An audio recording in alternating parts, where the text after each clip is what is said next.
Taking pictures and selling them is not only a great way to make money, but it's also very fun to do. In this video series, I'm going to be talking about stock photography online. And so this is where you upload your photos to stock photography agencies and their websites, and then you would get paid a commission or royalty whenever somebody purchases your pictures from these websites. And stock photography is never going away and will always be in demand. Although I must warn you, it is harder to make money selling photos nowadays than it is before, say a few years ago, because of the competition. However, there are people who are making 6 figures per year with stock photography. And this video series was created to help you rise above your competition. Lastly, I just want to say that stock photography is a great learning experience, and you're going to become a much greater photographer because of it. It's also satisfying when you see companies using your work and knowing that your work has value. And like I said earlier, it's fun. Selling your photos on stock photography websites is great. However, there is a lot of competition and it is harder to make money nowadays than it is in the past. So one thing I like to tell people who are involved in stock photography, if they want to take their business to the next level, is to start their own website and just sell photos from your own website. And what I like about being in control, having your own website and selling your photos from your own website, is that you can collect the emails of your customers and people who visit your website.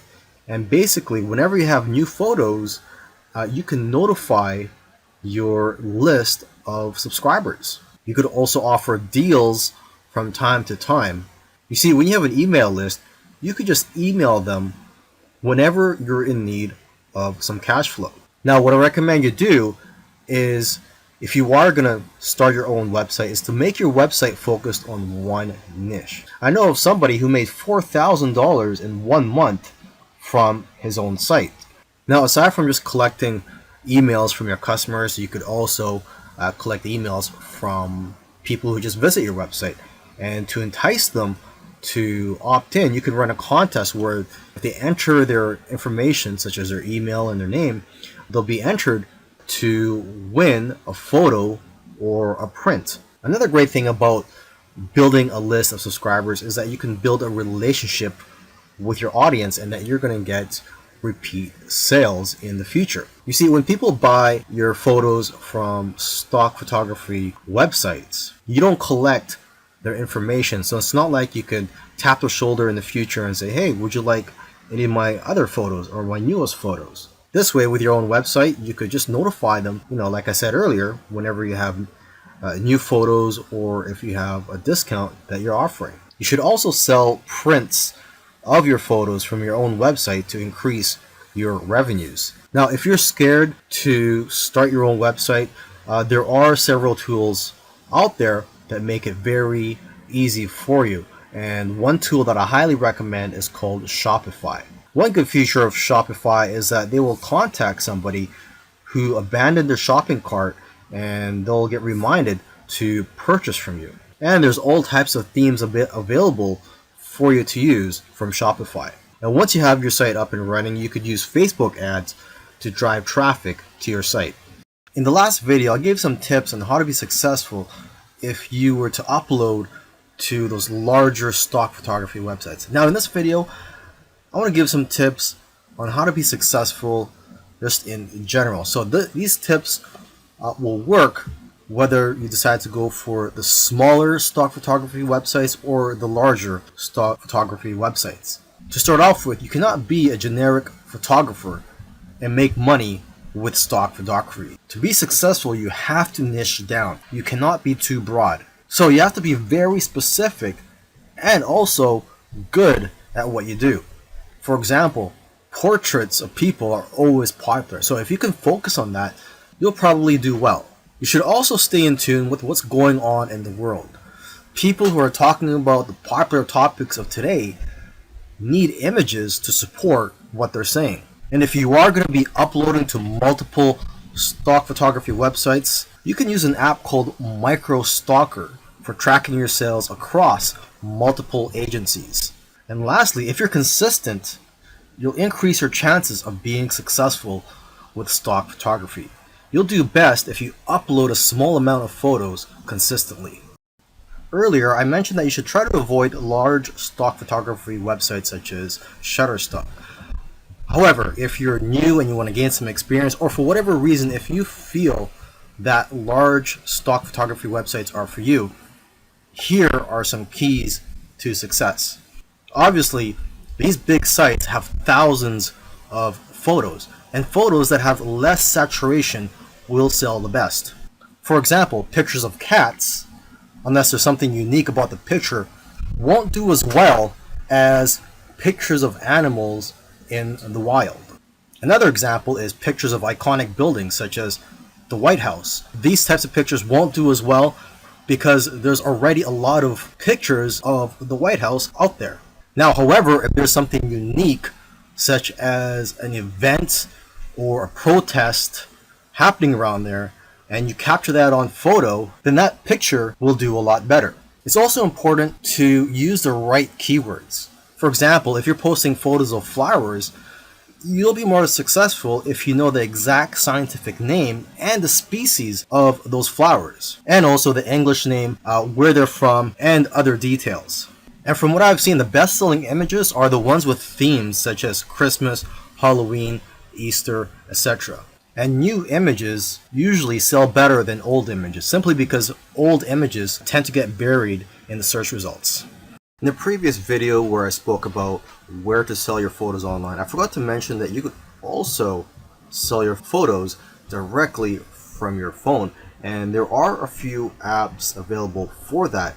But the most popular photo app right now is one called Foap. And with Foap, you download it, and I believe it's available both for the Android and the iPhone.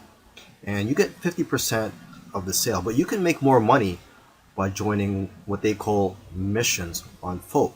And these missions are sort of like projects for brands and other companies. And each mission, if you are to win these missions, they pay a prize for the winning people. And it usually starts at around $50. And usually it can be a lot higher. Okay.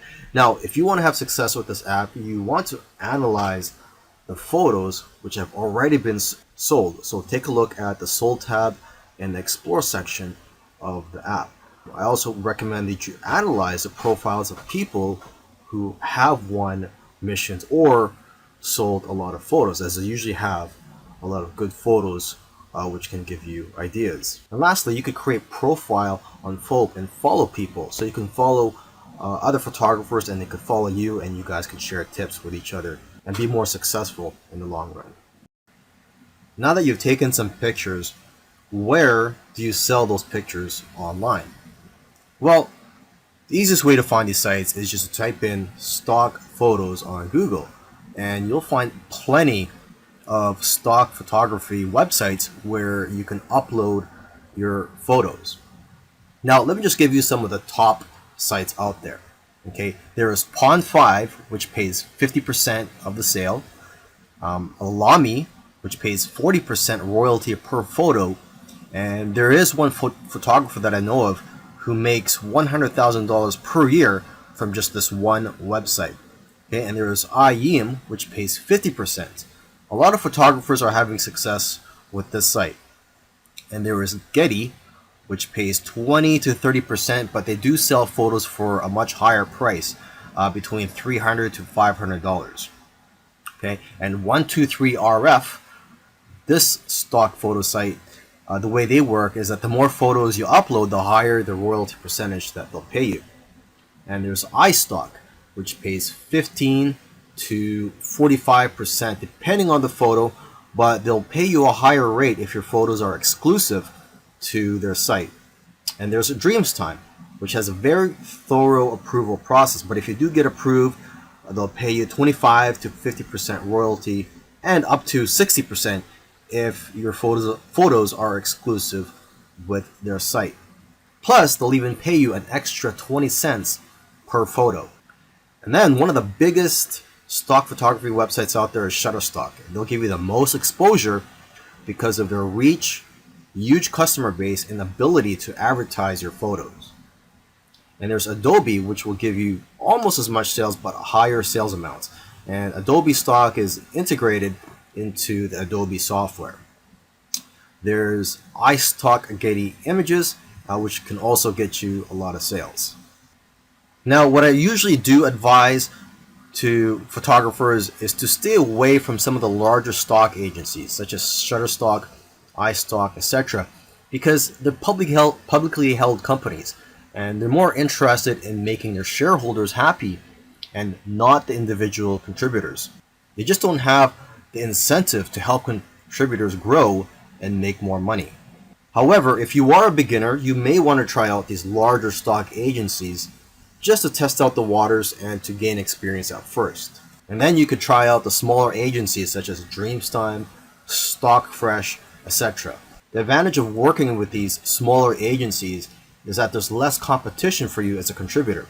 But then again, everybody is different, so you have to figure out what works for you. And interestingly, I know of somebody who makes more money uploading to free stock photo sites like Pixabay than other stock photo sites, because people have the option to donate to you when they download your photos for free. Now, here are some quick photo tips for you. Only high quality photos are going to be accepted into stock photo sites. So if you want to have high quality photos, you need a high quality gear. So I highly recommend that you use a DSLR camera, and a plain 50mm lens is just fine. Now, you're going to want to try to take pictures that are difficult for regular people to take with their smartphones. And if you are going to be using DSLR cameras, try modifying your shutter speed and try to play around with it. For example, you could try taking long exposure photos. Long exposure photos tend to sell more. When you're taking these pictures, make sure that there's a concept behind the photo. You have to try to capture photos with intention. And also try to make your photos socially relevant. Another important key is to make sure that your picture elicits some type of emotion or has some type of purpose, such as showing that it's the fall season. Now, photos that do well are in the niches related to food, health, beauty, fitness, money, and business. You also have to remember to leave some room for copy and text for the users to put on the photo.